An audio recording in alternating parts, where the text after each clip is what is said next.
Hey everybody, welcome to Lab 13. Nice to see you here. Today we're going to calculate an equilibrium constant using a reaction between iron ions and SCN.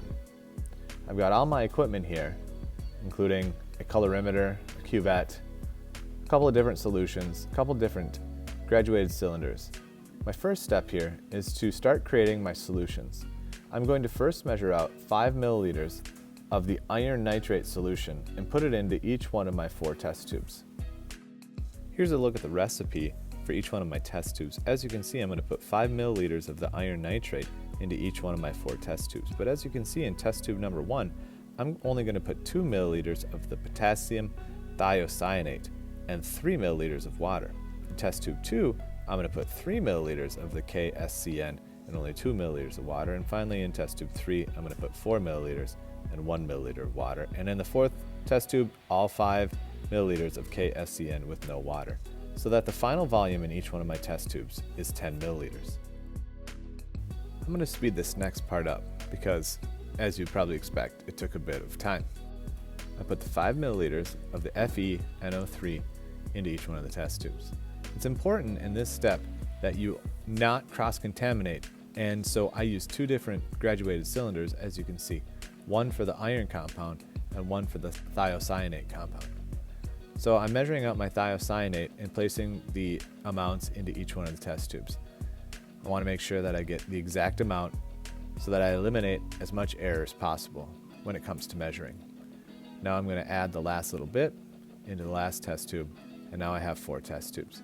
If you could see closer, you would notice that they get a little bit darker as you add more thiocyanate into the solutions. Now this last one is the standard. I use a much higher concentration of iron nitrate, and I use 9 milliliters of it. And then I add 1 milliliter of the thiocyanate, and the standard is the darkest of them all.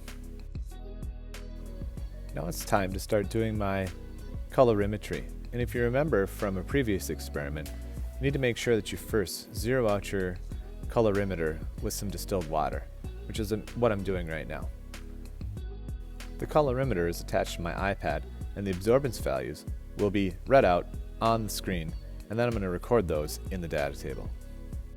In between each reading for the test tubes, I rinse out the cuvette with distilled water each time, just to make sure that any residual solution from the previous trial isn't left behind. As you can see, I also make sure that I wipe down the sides of the cuvette with a little bit of wipe to make sure that any fingerprints don't get on the outside of the cuvette, which could affect my absorbance values. So once again, I'm going to speed up the video now because, as you can see, this is pretty repetitive.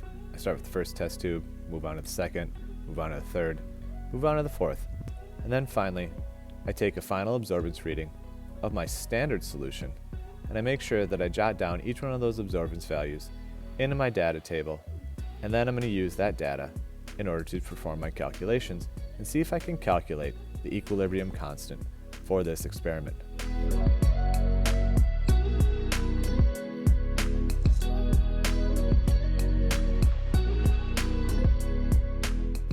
Here's a final look at my absorbance values that I collected for the 4 trials plus the standard in this experiment.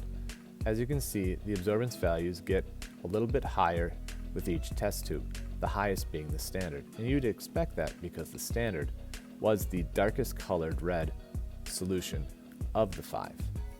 You're going to use these numbers and the calculations for the concentrations to create a little ice table and see if you can figure out the equilibrium concentrations of each one of these. And if you know the equilibrium concentrations of each one of these chemicals, then you can calculate the K constant. It's also important to note the temperature because, as we learned in class, each equilibrium constant is associated with a specific temperature. Now, the temperature in the room was 19.8, and that really doesn't matter. It's just important that we identify the constants with a particular temperature. Well, that takes care of this lab.